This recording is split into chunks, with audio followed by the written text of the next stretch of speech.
Swayam Prabha. Digital India. Educated India.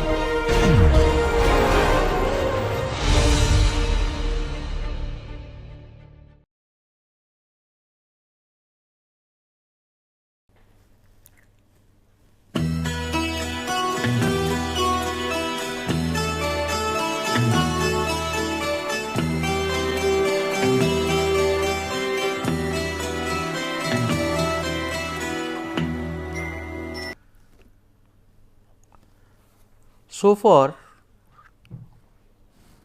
we made several calculations, obtained methods to calculate solar radiation, transmitted subsurface product and another statistic utilizability, and we in detail analyzed the performance of collector, which is the heart of the solar energy system, different types, flat plate collectors as well as concentrating collectors. Then subsequently, we found that the long term performance is the need for the environmentally driven systems in general and for solar energy systems in particular. Considering that simulations is one alternative, next to system scale experiments. System scale experiments though desire to find out the practical difficulties, the difficulty is they are time taking, expensive, and consequently easily the variation of the design parameters and their effect cannot be studied. So, next alternative is the simulations. There are software packages which are available, which can simulate quite a few components that we want, hundreds, maybe 300 or 400 components are available in commercially available software packages like Transys. So, the system scale experiments, however, are essential to find out the practical difficulties like for example, the control bandwidth or leakages and the like the material deterioration, performance degradation, etc., over a period of time. So, ultimately having done this, we want to know the performance so that the size of the system can be decided. If you have got 16 gigajoules of load, how much of area you have to put. We have already given sufficient logic to say that the performance is not linearly proportional to the area of the collector, but it is monotonically increasing at a second derivative negative or a convex upwards curve of this particular form. So, if I plot the solar load fraction F versus the area of the collector, the main variable. Of course, this curve depends upon the type of the collector, performance, location, then the parameters that you choose, etc. Given one set of curve, one would wonder whether you will go for a 100% solar load fraction or maybe something like 0.58. So, the reason is here it is increasing at a decreasing rate. Consequently, the return from this solar energy as the area increases will be becoming marginal returns will be less and less. Consequently, my economic viability will be affected if you choose a larger area. Of course, still it may be economically viable, or even if you take a very small one, it may not be viable. That is a different issue which we are going to assess through this lecture. So, this is one objective, and economic viability of any system in general is of course a function of time, since the cost of input material, labor and operating costs change with time. So, economic viability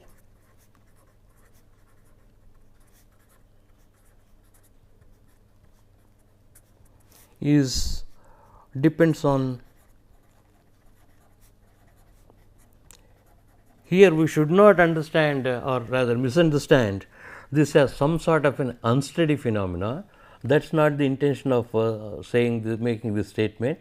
In other words, something may be viable in 1980, which may not be viable in 1990, again may become viable in 2010 or so.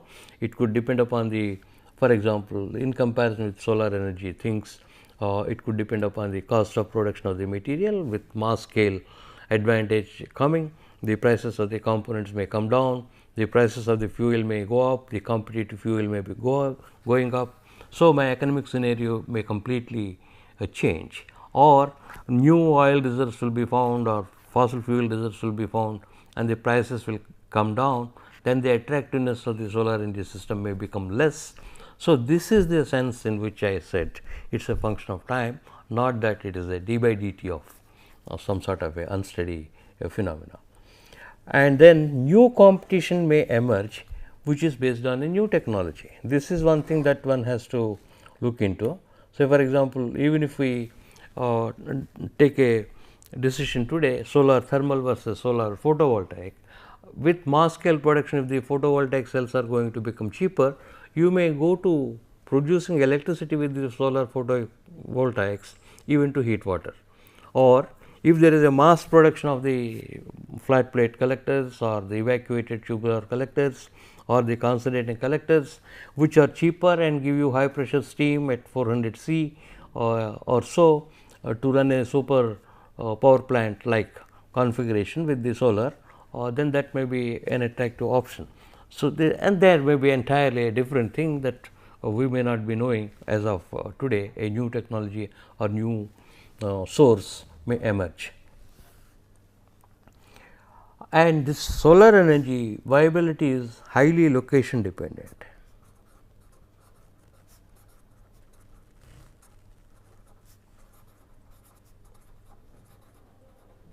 This is because input is different, is location dependent.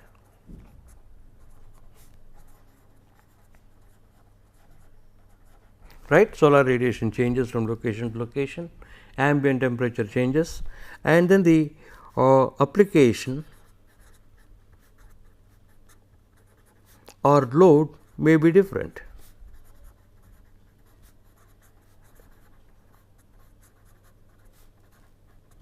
To drive home the point, in a place like Darjeeling, Shimla, Srinagar, where the climate is cold, you design a space heating system, and if you put the same space heating system in southern part of India, possibly there may not be not more than 2 or 3 days where you may have to use space heating in say Chennai or Visakhapatnam or Hyderabad.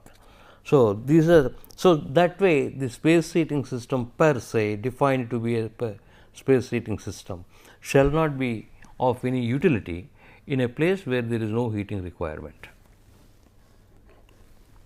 Now, this is you make how much you have invested and how much you are going to save on the fuel, and then take a decision to decide the economic viability. But a larger issue, and in fact a primary issue, is the energy viability. This is not addressed much, but lingering in the minds should occupy little more importance than what it did so far.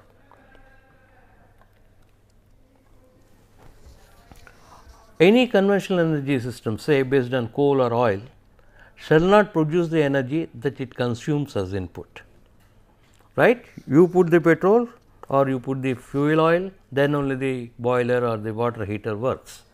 So, at the end of it you have hot water or the work output or whatever it is, but the conventional energy that has been put into the system will never be coming back. It is not saving that energy. Whereas, if you have a solar energy system, in its lifetime it is going to save certain amount of conventional fuel compared to whatever is the fuel that is under consideration. So, a solar energy system shall not use any conventional fuel. For the time being, we will leave aside the requirement of any auxiliary energy that could depend upon the conventionally produced energy, say to run a pump. Thus, saves the equivalent of conventional fuel in the lifetime. So, this is a 100% saving of the conventional fuel. So, now if certain gigajoule equivalent of coal, say, is saved by the solar energy system,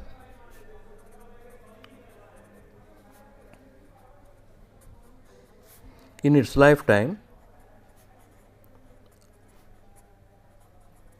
One aspect is the money, or whether it is economically worth it or viable or not, that will come little later.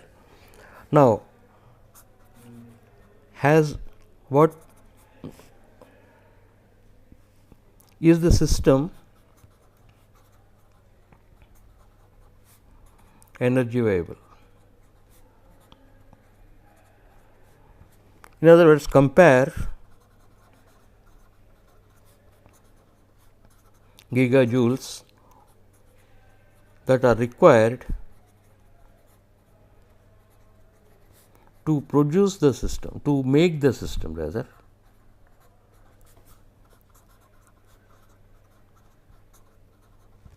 to elaborate,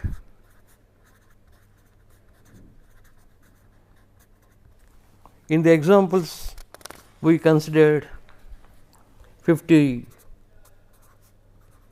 meter square of collector area. So, this may require 50 meter square glass cover at least, then steel sheet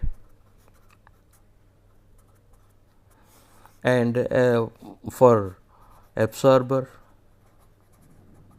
or box. Of course, I may use aluminum or even copper. Okay. Nevertheless, it is a material. Then some insulation.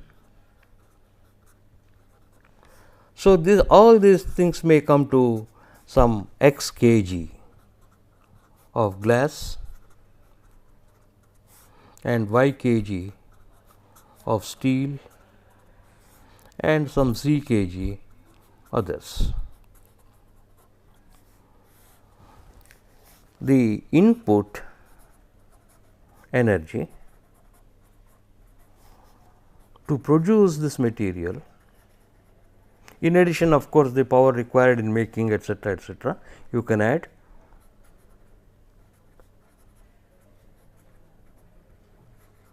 is some p gigajoules, and the system saves say q gigajoules. Energy viability is ensured if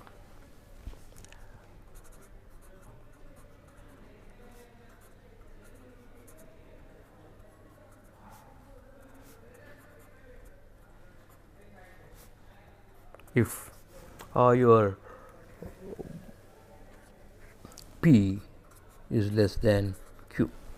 The energy that has gone into making the system should be less than the energy that it has saved during the lifetime. Now, this is not a trivial issue, because if you take a conventional IC engine, for example, the size of the IC engine is much smaller compared to the power output compared to a system like solar energy system, right. Apart from the quality of the energy etc., even if you consider, let us say, simple hot water producing system and compare it with an electric heater, the material that has gone into a 1 kilowatt heater or 5 kilowatt heater is much less compared to the solar collectors usage. So, economic viability, which is more a function of time, certain times government policies and the subsidies and the tax concessions and the interest rates and this inflation on the fuel and other materials, depreciation, so on and so forth. Energy viability or otherwise is a fundamental issue, and you can just make calculations by taking the amount of energy required per kg of steel, per kg of copper, aluminum, glass, etc. These are all energy intensive materials, and estimate the weight of a solar collector and find out what it is for 50 square meters. So, the first joule of energy is really saved after the energy that has gone into making these systems has been met or replenished by the system. We are really not worried even now at this stage the quality of the energy that has gone into produce the material and the quality of the energy that we are getting out of the solar energy system. If we do that, another premium has to be given. For example, if electricity is used or coal is used, it is a high grade energy source compared to hot water at 60 degrees centigrade that you may be obtaining from a water heating system. This is not to discourage or being pessimistic, but this is an analysis that needs to be done when you are considering large systems.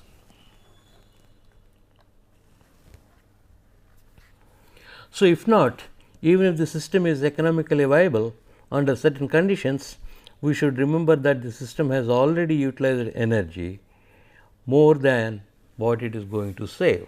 If that is so, in other words, we are spending more energy than what we are likely to save by this method, and it is not humor, it does happen in certain systems.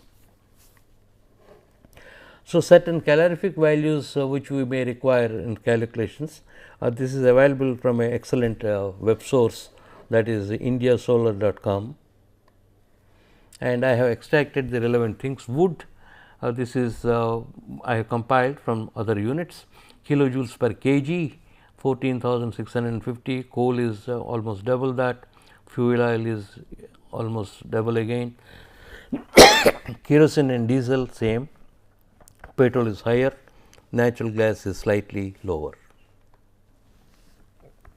And now, to have a idea for economic analysis, again a good website is available, www.eai, which is the Ministry of Renewable Energy Sources. They have specified a sort of upper limit cost of solar water heating system with 5-year warranty. In other words, the manufacturer should be able to supply the solar water heating systems at this price for the capacities as indicated. And there is a bank upper limit also, which I have seen, though I thought it is not relevant to give it in this course. Fortunately, the banks are willing to finance a little higher than what the MNRES has specified. MNRES specification, for example, if you have a system of 50 liters per day using evacuated tubular collectors, you can go to books or the website to know more about the manufacturing specifications for the ETC or the evacuated tubular collectors. They are slightly cheaper. Number of tubes are required 7, and the cost they have specified is 7,125, and that keeps on decreasing per liter basis as you go up.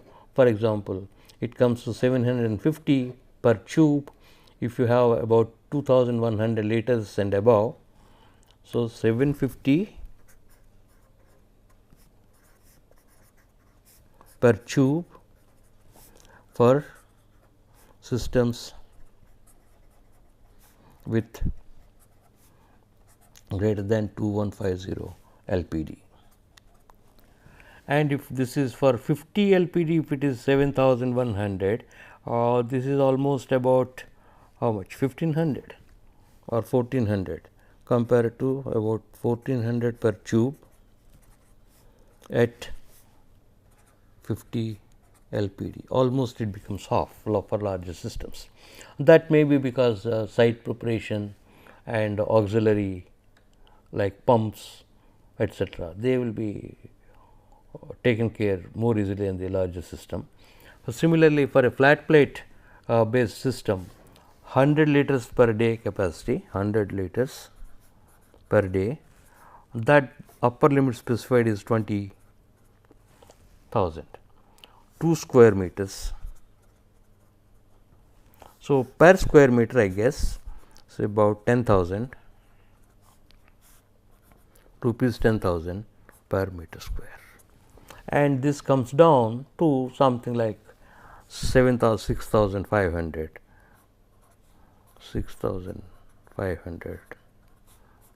per meter square for 2100,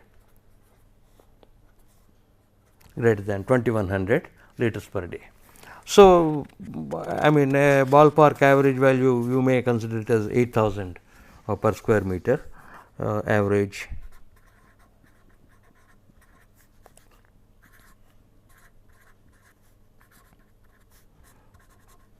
This is supposed to include installation, storage tank and pump. So, this is a quite a valuable information, and you will have some understanding of the figures. So, let us consider the simple numerical problem of the process heating system we examined. The system has a lifetime of 20 years. In a lifetime of 20 years saves approximately. So, we are considering 16 gigajoules of the load on the first or second problem that we solved. That will be for 12 months. I am assuming it to be uniform for 20 years multiplied by 0.6. This is the efficiency of coal heater. I use a boiler using coal at 60% efficiency, reasonable. That comes to 2304 gigajoules. So, the amount of gigajoules required that the solar energy system produces at a solar load, sorry, this is not, this is the solar load fraction.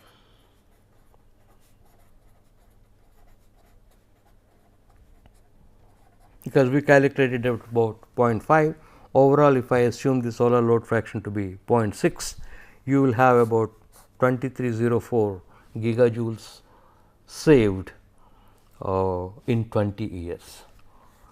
Now, the amount of coal saved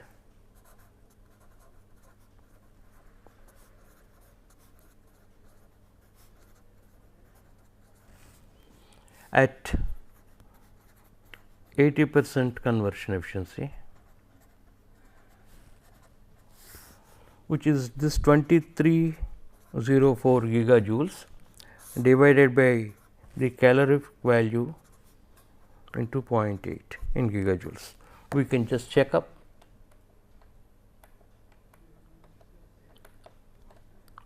Coal 2300 kilojoules. So, that will be 0.023 gigajoules.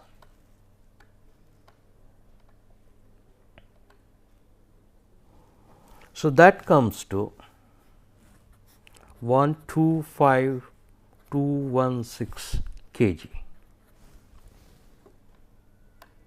That is roughly 125 tons.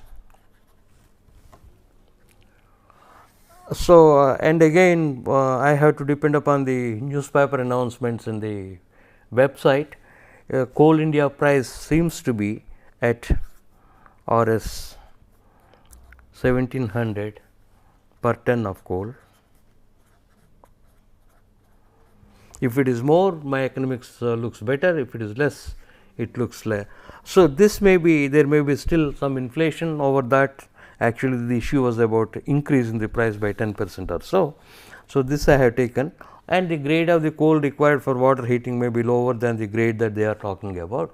So, consequently, these two may nullify each other, but I am taking about 2 rupees per kg, right. That comes to 1700 per ton of coal. So, saving will be 125 tons,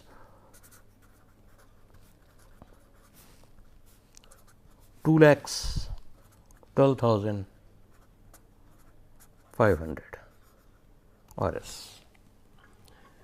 So, this of course is a very simple minded simplistic calculation, that you are assuming the fuel price remains the same for 20 years and the solar energy system performance, there is no deterioration, etc., etc. Of course, it has nothing to do with the deterioration, but we have taken the number of 2304 gigajoules as if it is producing that much every year.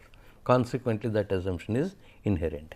So, but if 1 year saving is calculated, where you can expect the performance to be stable and where you can expect the price to also to remain the same, first year saving will be just proportionate 10,625. And a note is in order, if the fuel is different, this figure may differ drastically. So, different fuels.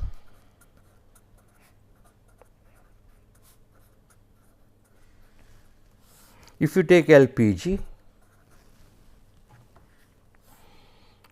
this is at, I have considered Rs 35 per kg.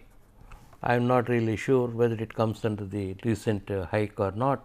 I took it about 450 rupees a 14 kg cylinder, that comes to 35 rupees a kg, and has got a higher calorific value.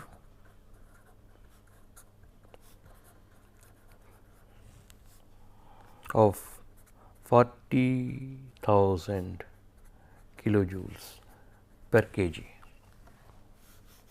So, 20-year LPG saving will be 2304 by 040 gigajoules times 0.8. I am assuming the same efficiency, that is coming to 72,000 kg. So, this comes to a 20-year saving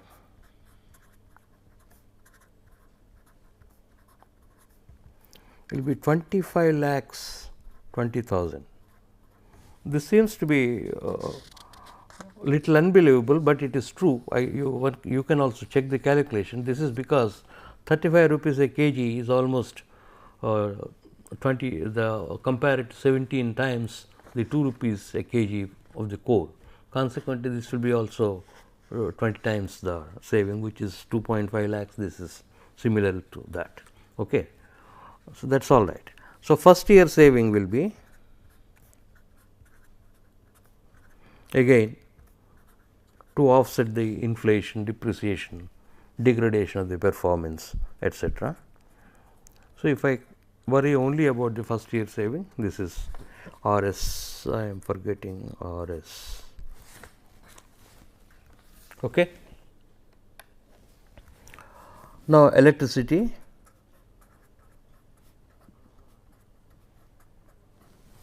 at or Rs 3 kilowatt hours. So, this may be lower, but then there are various slabs. So, I really do not know how to take care of it, but if somebody wants to change the number, he can make it 6 and make it more attractive or less attractive, whatever.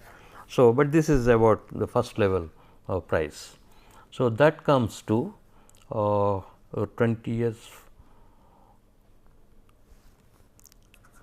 52560 times 20 into efficiency of 0.9 into, I think this should be 0.6. This is your, because it is per kilowatt hour, I have calculated it as 12 kilowatt, this number 12 kilowatts for 12 hours a day multiplied by 365, right. This is 144, 144,000 into 3, this is okay, right. So, this is directly my kilowatt hours of the load. Earlier we were calculating based upon the gigajoules. Now, I have got the rate per kilowatt hour. So, and the system was supplying 12 kilowatt at the rate of 12 kilowatts for 12 hours a day. So, this comes to so many kilowatt hours for the 20 years multiplied by efficiency of 0.9 and load fraction of 0.6. So, this should be equal to, this is equal to Rs 28,38,240.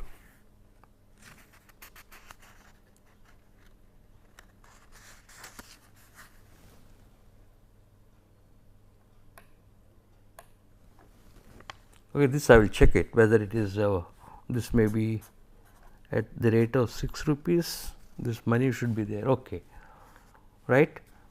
I will clarify in the next class. So this comes to a saving of 28 lakhs, and for the first year saving,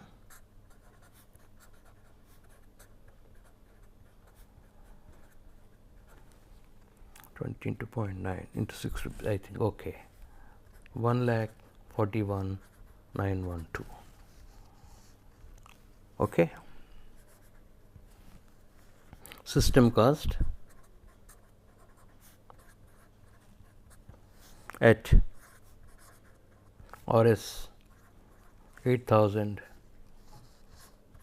per meter square and 50 meter square, that comes to 4 lakhs.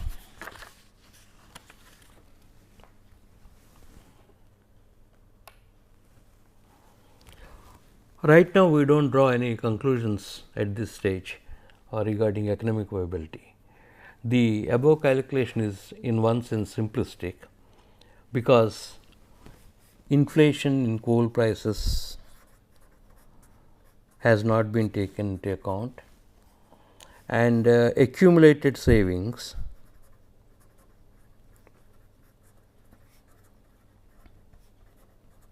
based upon whatever is the fuel. First year savings are all right, but if you are putting it in the bank, first year savings will be for 19 years, second year savings will be 20 years, then that amount turns out to be for coal, not that 1 lakh something, but 4 lakhs 25,000 with a simple interest of 10%.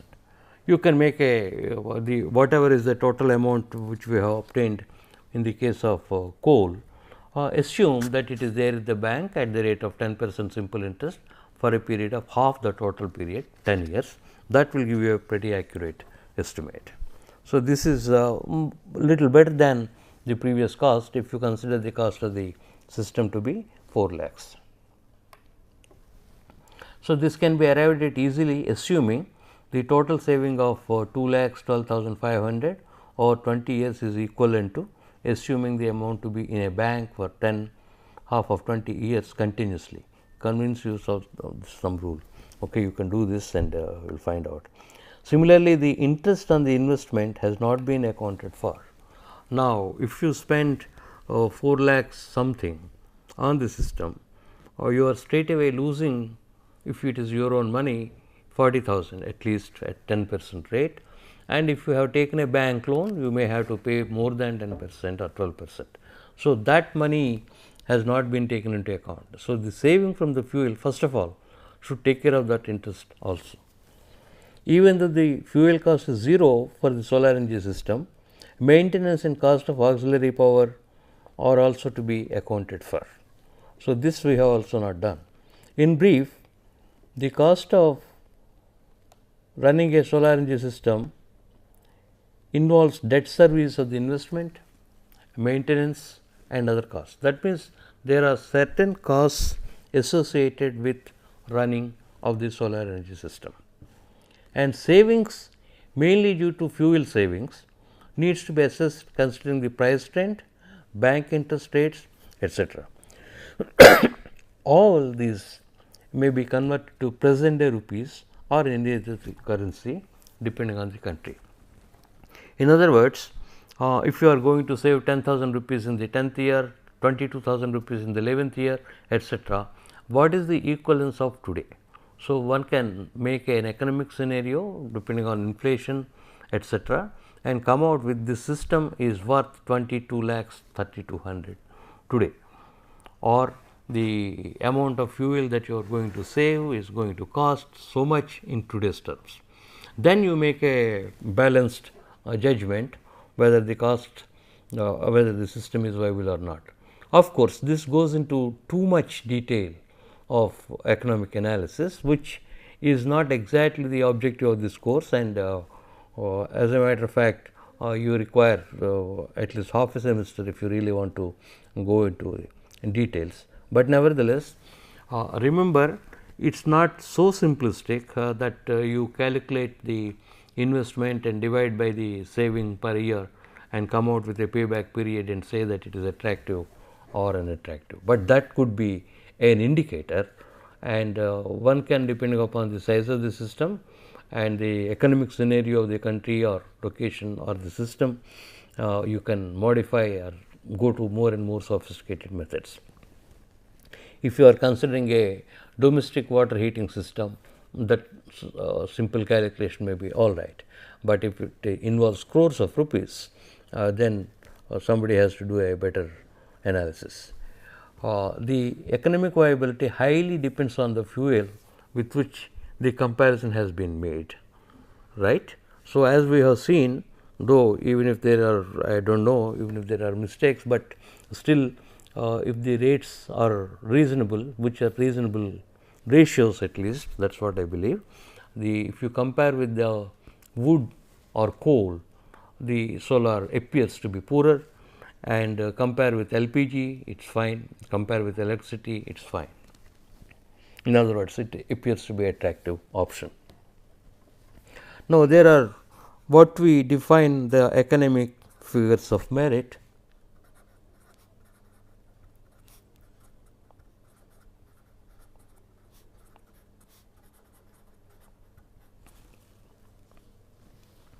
So, as I said, that simple method is to calculate the payback period based on first year savings. One argument in favor of the simplistic approach may be that both fuel price change and interest on the investment may nullify each other, at least to some extent. Accordingly, the payback period when compared with coal will be Rs 4 lakhs, the system cost, by 10,625, which comes to 37 years, which is more than the expected savings 20 years of lifetime or whatever we have assumed.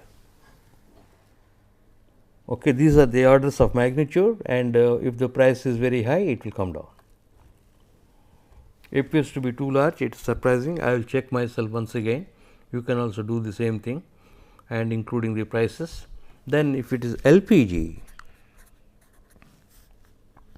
this is Rs 4 lakhs by 1,26,000. The ratios seem to be correct, because the price of 1 kg is 35 and the fuel the calorific value is higher. So, this comes down to drastically low 3.17 years, and compare it to electricity.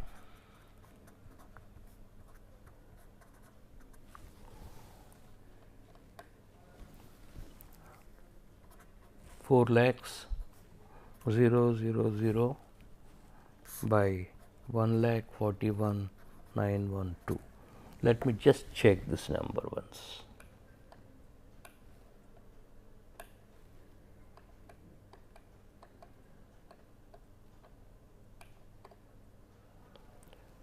This is 1,41,912. Okay. Only I think the issue is whether it is at 3 rupees per kilowatt hour, or finally I thought it is higher and took it as 6. Okay. It does not matter.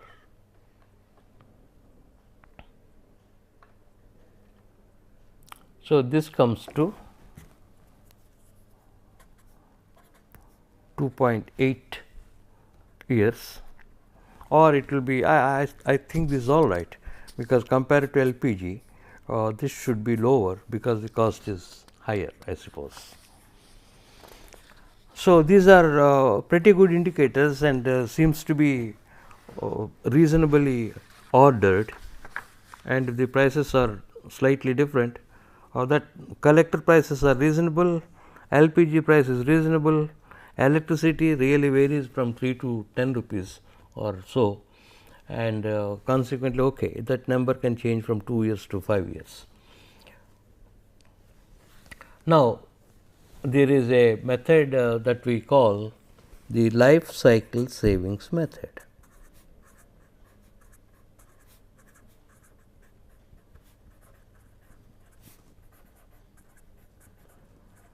because if you use the simplistic thing, so many assumptions are made. Your fuel prices, the saving, performance being uniform, etc. And if you want to include all those things, okay, the calculation becomes intricate, but nevertheless you have to assume a scenario. That's of course inherent in any method, because you do not know what is going to be the inflation over a period of 20 years, and you do not know the depreciation, particularly now of course the solar energy systems are in operation for last, let us say, actively 2 decades if not more, and but still not sufficient experience is there to tell that the system life is going to be 20 years, 30 years or 15 years without, or what is the typical degradation over a period of 1 year, 2 years, and what are the maintenance costs, like for example, how many times you may have to paint a flat plate collector, or how many glasses may be broken. It may be either thermal expansion or maybe hailstorm. This has I have witnessed. So, this is quite a possibility. Of course, then you use a toughened glass and certain things like that. Nevertheless, I mean, we do not have the information like we have on a cycle or a motorcycle or a car, not yet. So, this is the basic idea, is to calculate all the expenses on account of installing the solar system. Calculate all the expenses on account of installing the solar system.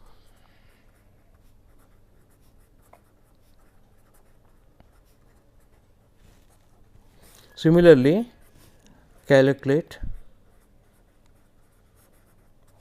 all the savings.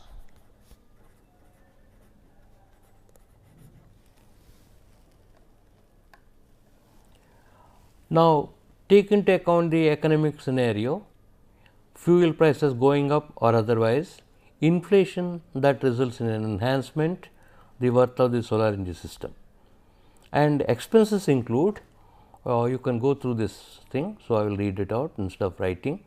The principal and interest paid to the total investment needed to install the solar energy system, auxiliary power, maintenance including labor, if any, and savings include mainly the cost of the fuel, tax benefits in repaying the loan, government incentives if any, and calculation of the LCS is involved process. So, in addition you have to bring it what is called a present worth factor. What is the value of 100 rupees 10 years later today? In short, LCS indicates the net savings to the owner during the lifetime of the solar energy system, which is to be estimated based on past experience or assumed. That is the not the LCS, the life say time period, 10 years, 20 years, 15 years, that has to be assumed. Before a simpler method of obtaining LCS is given, let us examine what is the utility of this life cycle savings, right. Suppose we have got the method to calculate the total net savings over a period of 20 years, assuming that the life of the solar energy system is 20 years. I have taken care of a possible scenario for the fuel prices, a possible scenario for the depreciation, a possible scenario for the degradation in the performance, etc., etc., and obtained the life cycle savings. If I plot, in general, we may think that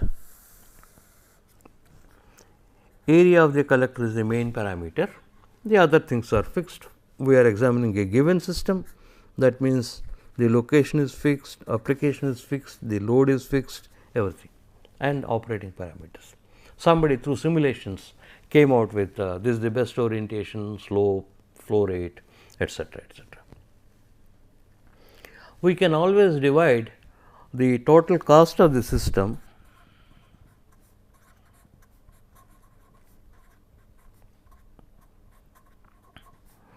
a constant K1 times area of the collector plus K2. That means, it is a area dependent cost. If you increase the area, the cost will linearly increase. So, a portion of the piping, portion of the platform preparation, everything can be associated with each square meter area. The other one is a fixed cost, for example, that of a pump, right. It may not directly, unless the changes range a lot, the pump cost is independent. Similarly, the heat exchanger. Consequently, you can by and large divide the area as a area independent cost and a area dependent cost. Okay. What are the components that will go in is a matter of detail, but for the purpose of explaining this, you can say that the total cost of the system is something like mx plus c. So, this c will depend upon independent of this area that you have put in. So, if I take the x axis as collector area and the y axis as the life cycle savings, at area tends to 0, obviously life cycle savings will be negative, because in other words you have forgot to put the collector in a way and you bought all the other components. So, there is no energy delivered, consequently, there is no savings, but you have paid some money for the heat exchanger or whatever the other components that do not depend upon the area of the collector. So, my initial life cycle savings will be negative.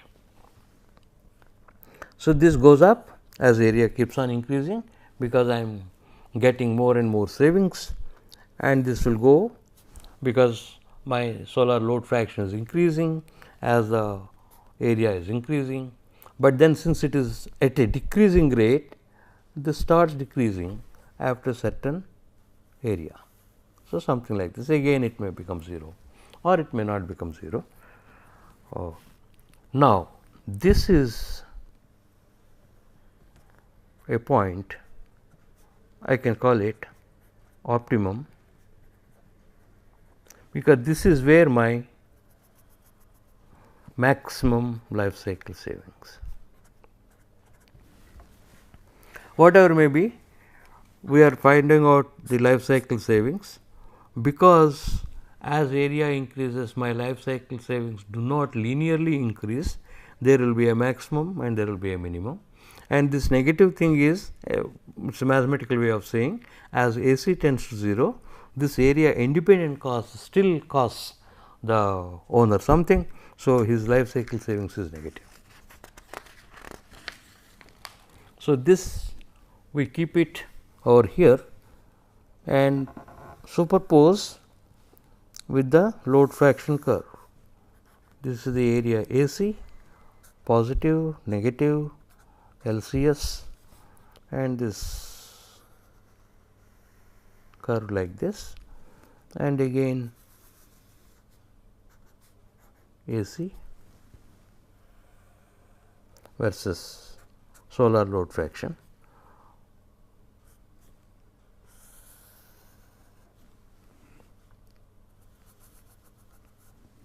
This is what it means. The slow increase at larger area will lead to decrease in the, in other words, it is not giving sufficient saving in the energy, though the cost is increasing linearly with the collector area. So, this is the maximum cycle savings, and I go up here, and this will be my F optimum, rather this point, which may be 0.72, and this may be 72 meter square. One thing this is propagating is, you do not need to aim for a 100% solar load fraction, but you aim to maximize life cycle savings, because initially some subconscious feeling is to show that solar can do everything, but I think wisdom prevails, and the objective will be to, it is a not a substitute. You do not want to replace one energy source with the another energy source. You would like to utilize where it is best. Solar may be best in certain application, auxiliary heating using coal may be better at some other place. So, the ultimate objective being the load or the demand on the conventional fuels is less. This spirit one has to, there is no let me put it this way, ego issues, in the sense that you want to do it everything by solar. That is not the objective. You want to do best with the solar. So, this is how your life cycle savings are useful, and if you want to say, I will give you formula to decide this particular point depending upon the method of calculation of the life cycle savings, but the whole exercise we have done right from defining the solar radiation under extraterrestrial conditions to terrestrial components and processing to long term and short term periods, then the optical properties, a collector performance and the simulations to get the long term performance, along with the design methods to get this curve. If I combine this F versus AC curve with the life cycle savings curve, it will tell me that what is the best thing, because till when we made the V bar F chart calculations, though we made it only for one month, one can in principle make it for all the 12 months and find out capital F is sigma Fi Li over sigma Li 1 to 12 and obtain this curve. And we have already established sufficiently strongly that this F versus AC curve will be nonlinear, with the second derivative being negative. So, this was our performance solar energy system study, academic plus practical point of view objective, and then once you combine with economics, it will tell you the best system is this. Otherwise, it becomes arbitrary, whether it is 0.7, 0.8, 0.2, right. Of course, smaller the life cycle savings, the minimum thing one can have is life cycle savings to be 0, it can't be negative. And in fact, if sometimes this is not unlikely, area LCS plus, it looks humorous, but it is not true. It is true, I am sorry. It may never become positive. Yes, there is a maximum, but not positive. In case you go to a very cold place where the solar radiation is less and you are trying to generate a high temperature, or possibly the system life cycle savings may behave like this. Now, you can see in the examples that we considered, compared to the location at 40 degrees, though it is still a higher latitude, and Srinagar, that having a lot of diffuse fraction, your R-bar factor is considerably reduced, because your RB is multiplied by 1 minus diffuse fraction in calculating the total tilted radiation on the collector surface. So, the examples we picked up, they illustrate various aspects, how the climate influences, etc. So, give little thought to those things. So, this is a possibility, and but then at least we want it something like this, right. Then you pick up this point. So, the minimum one can do is a 0 life cycle savings, not negative, and if it is positive, we will pick up the maximum. Okay. I shall in the next class tell you how to calculate this life cycle savings and find out this optimum point by a certain method. Okay. Thank you very much.